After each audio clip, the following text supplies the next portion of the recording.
يا كحك العيد يا بسكويت. يلا بقى نسمي بسم الله ونجهز الصاجات بتاعتنا وننزل بأول حلقة نواعم العيد. بس ايه يا جماعة، بطعم وريحة زمان اللي كانت بتجيب آخر الشارع، فعلا لا يعلى عليه. كوت العيد وصل، كل سنة وانتم طيبين. هنعمل النهاردة أحلى وأجمل بسكوت، طريقة بسيطة وسهلة وكمان من غير افتكاسات كتير. هقولك المقادير المظبوطة: سكر مظبوط وكمان تسوية 10/10. بسكوتة بتدوب وناعمة وفي نفس الوقت مقرمشة. شايفين يا جماعة؟ بالماكينة زي زمان. هنعمله بشكلين أحلى من بعض. يلا بقى نصلي للرسول ونشوف هنعمله ازاي. أول حاجة السمنة لازم تكون خارجة ساقعة من التلاجة، بنسيبها تهدى كده من قبليها حوالي ب10 دقايق ربع ساعة عشان نعرف نشتغل بيها. هضيف الكمية كلها في البولة. المعيار بكوبايه الشاي العاديه اللي موجوده في كل بيت. هوريكم الكوبايه اللي انا عيرت بيها، وده المطلب اللي دايما في كل حلقه نواعم. مش عندنا ميزان، عاوزين بالكوبايه زي زمان، والله الحاجه بتطلع زي الفل. دي الكوبايه يا دوبك بتدوبي السمنه على النار، مش تسخن ولا تغلي، يا دوبك تدوب ونعايرها وهي مذابه. كوبايتين ونص وتضيف الكميه كلها في بوله ونسيبها تسقع. لازم الكوبايه تكون واحده. هنعاير كوبايتين من السكر البودر المطحون والمنخول بالمعلقه، لكن ما تكبسيش الكوبايه بالسكر، يا دوبك تتملي وننزل بيهم. يطلع مظبوط معاكي. بتحبي البسكوته ذات نفسها محليه زياده، معاكي يا ستي لحد كوبايتين ونص من السكر البودر مفيش مشكله. وممكن تجيبي السكر مطحون جاهز من عند العطار بس انخليه.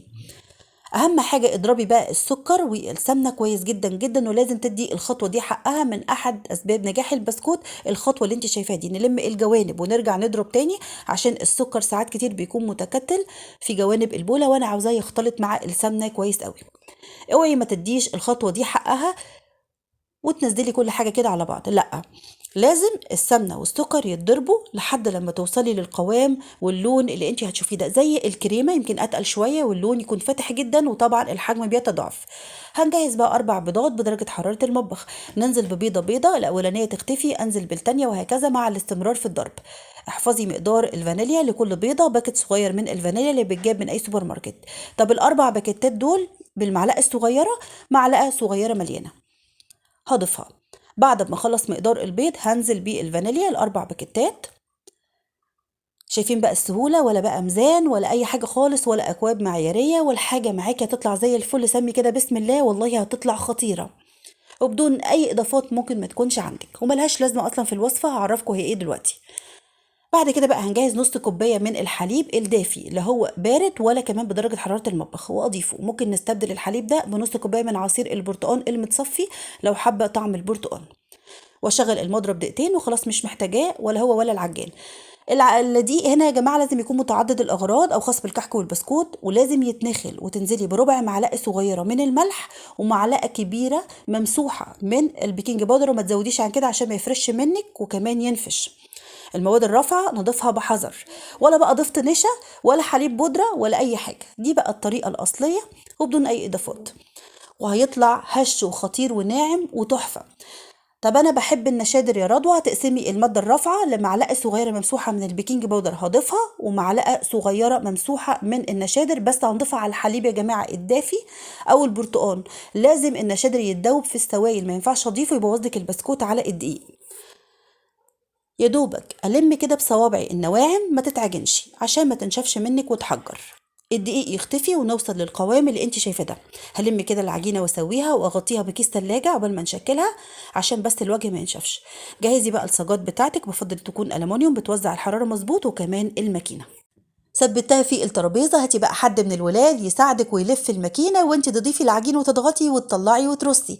اهم حاجه الصاجات تدهن دهنه خفيفه خالص بالزيت عشان البسكوت ما يلزقش معاكي، وما تسيبيش فراغات كبيره ما بين كل بسكوته والتانيه بالمعقول. بحب الشكل ده قوي، بيديني بسكوته محمله. ما بحبش الرقيق زياده عن اللزوم. طبعا هي فيها اشكال كتير، اللي متعوده تشتغلي بيه استخدميه. بحب البسكوته كده تكون ماسكه نفسها ومحمله. عجينة مرنة وسلسة، ولا مفرولة ولا مقطعة، وده دليل على نجاحها. تعالوا بقى أفكركم بأيام زمان. فاكرين لما كنا بنغني ونتجمع يا كحك العيد يا بسكويت؟ بحب الأغنية دي قوي، فاكرينها؟ فعلا مبهجة، بحب أسمعها تحديدا وإحنا بنعمل نواعم العيد. بإذن الله الحلقات اللي جاية هنعمل نواعم العيد بمقادير بسيطة وسلسة. إن شاء الله تجربوا المقادير بتاعتي وتعجبكم. ده أول شكل. الشكل التاني النجمة، عاوز أقول لكم الأطفال هيتجننوا عليه. تطلعي كده وتلفي البسكوته ذات نفسها ما بين ايديكي وترصي، بيكون جميل قوي زي الصوابع كده، تحديد الاطفال بيحبوه. ركزي بقى معايا ست الكل في طريقه التسويه لانها مهمه. فرنك سخن من قبلها بربع ساعه درجه حراره 200. هتضيفي السجاد في الرف الاوسط وتهدي النار على 170.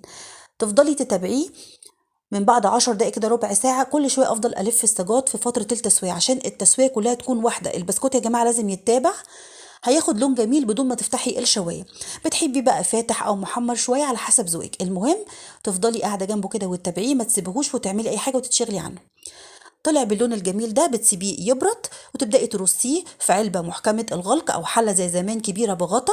عمره ما يطرى منك ولا يجيله رطوبة ولا حاجة طالما مغطياه. تاخدي منه زي ما انت عاوزة. أحلى وأجمل مقادير ممكن تجربوها زي ما قلتلك على طريقة زمان وبدون أي إضافات ممكن ما تكونش عندك. ناعمة ودايبة وهشة وخطيرة، بسكوتة محملة، وده دليل على نجاح المقادير. شايفين؟ تحفة بتدوب دوب. كل سنة وحضراتكم طيبين. جربوا المقدار ده وابعتولي، إن شاء الله هيعجبكم.